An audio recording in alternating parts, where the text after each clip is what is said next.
Why is success so individualistic? When we talk about, in the context of business, of course, successful companies, we almost always connect them to one overwhelmingly successful individual. Almost everything about the success of leadership connects to that leader. We rarely praise the board of Apple, but Steve Jobs is God. Yes. Similarly for Microsoft, but Bill Gates is God. Similarly for Reliance Industries, Dhirubhai Ambani, though is a legend for what he has achieved.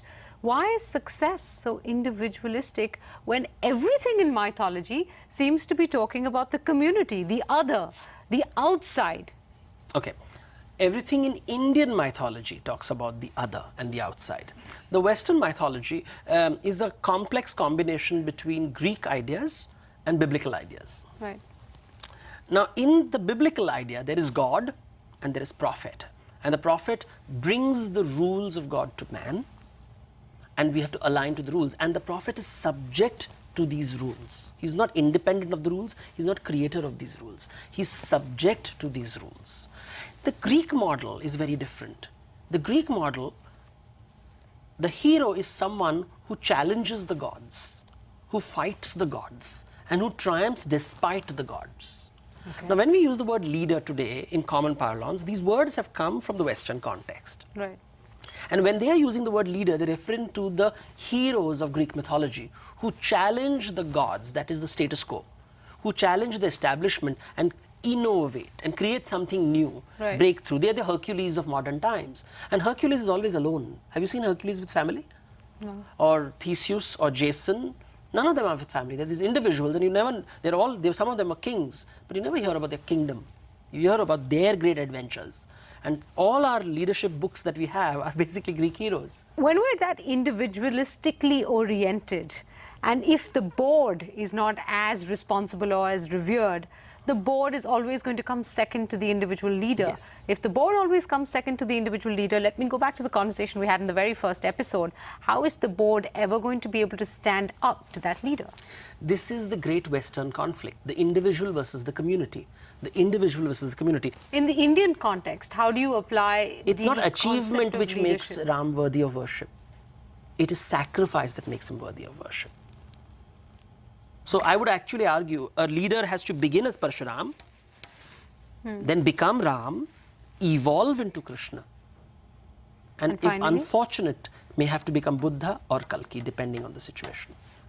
These are the avatars. So Parshuram is rule follower, very early. He's like this very strict teacher who punishes you if you break the rules. So it's very early phase in the organization, Krita Yoga, the old early days. Then he becomes the model reader who